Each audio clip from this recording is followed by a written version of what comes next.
Salam saudara pemirsa, sebelum saya menyampaikan firman Tuhan untuk saudara-saudara sekalian, saya akan menyanyikan sebuah pujian kiranya menjadi berkat bagi kita.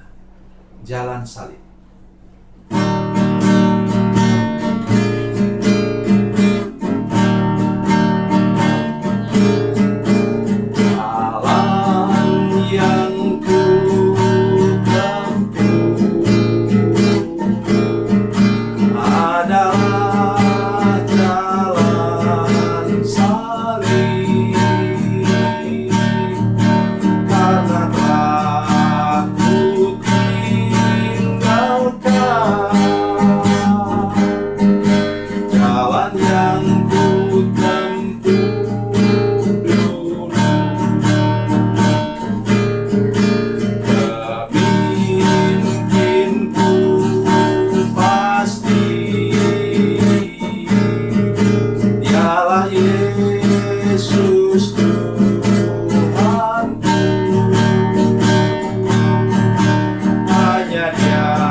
Salam saudara pemirsa, selamat berjumpa kembali dengan kami dalam program Berita Pengharapan. Pada minggu pertama awal Maret ini, saudara sekalian, kita memasuki minggu sengsara Tuhan Yesus.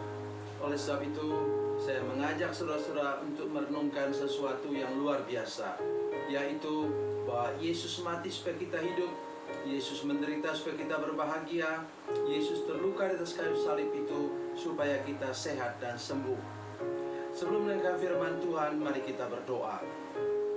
Bapa, dalam nama Yesus kami menyerahkan waktu ini ke dalam tangan Tuhan.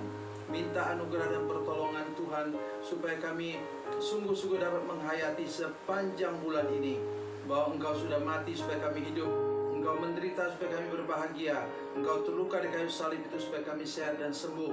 Dan melalui salib-Mu Tuhan, terbuka jalan ke surga untuk kami masuk ke sana Tuhan bersama-sama dengan Engkau. Terima kasih Bapa di surga, berkati firman-Mu saat ini. Dalam nama Yesus, haleluya, amin. Mari kita membuka firman Tuhan dari perjanjian baru, dari surat Filipi. Surat Filipi pasal 2 ayat 5 sampai ayat yang ke-11. Filipi pasal 2 ayat 5 sampai 11. Kita baca 2 ayat saja, ayat 8 dan 9.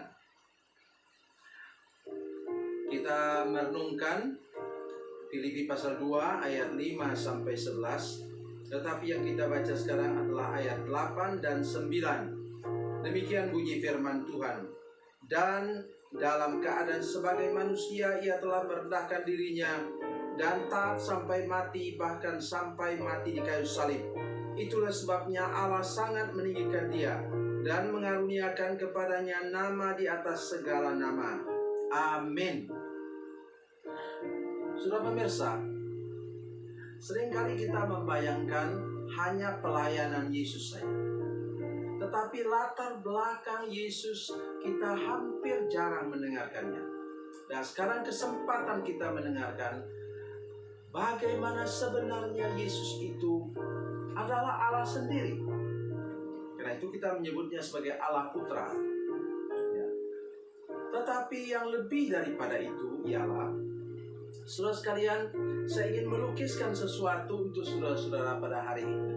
Untuk membayangkan sedikit bagaimana Yesus yang adalah Allah sendiri dari surga, yang tidak terbatas dengan ruang dan waktu, turun menjadi manusia, lahir dari kandungan Ibu Maria itu saudara sekalian, dan kemudian menjadi manusia yang terikat dengan ruang dan waktu. Ini adalah satu penderitaan. Saya ingin menggambarkan. Ada seorang guru dari Pulau Jawa, dia pergi ke Papua. Dia mengira bahwa seluruh orang di Papua sana bisa berbahasa Indonesia. Karena dia sudah sering mendengar di berita-berita ketika orang Papua berbicara. Dan dia masuk ke pedalaman di pegunungan. Saudara-saudara sekalian, saudara-saudara kita di pegunungan tidak mengenal huruf S. Ya.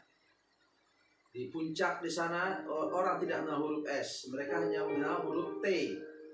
Oleh karena itu mereka kalau mengatakan sesuatu, misalnya Yesus Kristus, itu mereka sebut Jetut Ketut. Mungkin sudah bisa tersenyum mendengarnya. Tetapi saya berkali-kali mengajar di kelas di Jakarta, di kelas sekolah teologi yang mayoritas saudara-saudara dari pegunungan. Sehingga mereka sangat sulit menyesuaikan diri pada semester pertama, 1-2 biasanya. Tapi kalau sudah semester ketiga, mereka sudah banyak bergaul di Jakarta, kemudian mereka sudah mulai bisa menyesuaikan bahasa dan tingkat pemahaman mereka akan kuliah itu lebih baik. Nah, guru tadi sampai di sana tidak bisa pakai handphone.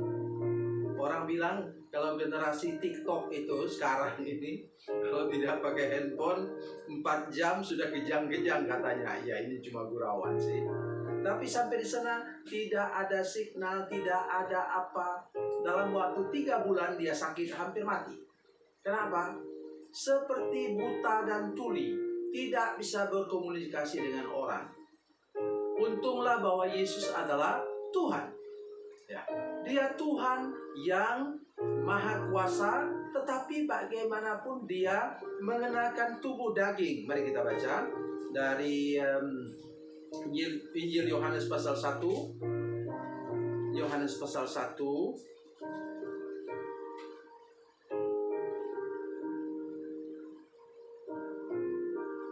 ayat 14. Yohanes pasal 1 ayat 14. Firman itu telah menjadi manusia dan diam di antara kita, dan kita telah melihat kemuliaannya, yaitu kemuliaan yang diberikan kepadanya sebagai anak tunggal Bapa, penuh kasih karunia dan kebenaran. Firman itu telah menjadi manusia dan diam di antara kita. Semua saudara sudah pernah belajar sekolah teologi tahu apanya. Itu istilahnya dalam bahasa Yunani adalah eskenosen, berkemah di antara kita. Dia mengenakan tubuh kemah tubuh ini, saudara sekalian. Dan itu sebuah penderitaan yang tidak terbayangkan. Dan puncak yang kita baca tadi dalam Filipi pasal 2 ayat yang ke-8, dia katakan bahwa ia merendahkan diri seperti hamba dan sampai mati. Mati saya suka lukiskan dalam nyanyian saya. Mati dalam hina di kayu salib. Saudara-saudara sekalian, mengapa dia begitu? Dia turun supaya kita naik, saudara sekalian. Dia tadi saya sudah katakan berkali-kali, dia menderita supaya kita berbahagia. Ia terluka di kayu salib itu, saudara sekalian, supaya kita sehat dan sembuh. 1 Petrus 2:24 mengatakan, oleh bilur-bilurnya kita telah sembuh. Dalam bahasa yang lain disebutkan, by his stripes you already healed. Kita sudah disembuhkan. Kenapa kata already atau telah sembuh? Kita sudah disembuhkan di kayu salib. Ketika dia mati di sana, kita sudah disembuhkan. Tapi bukan hanya itu yang terpenting.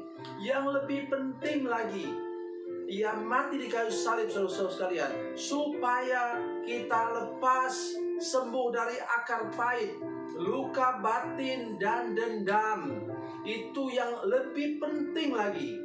Oleh karena itu, bila sekarang para pemirsa sekalian, jemaat sekalian, ada yang masih menyimpan akar pahit, luka batin dan dendam sampai sekarang, yang sudah begitu lama sehingga mulai membusuk, saudara sekalian, menyebabkan saudara mengalami berbagai macam penyakit, bahkan gangguan jiwa, bahkan saudara tidak bisa tidur, sakit kepala sebelah, sakit lambung yang akut. Datang kepada Yesus sekarang.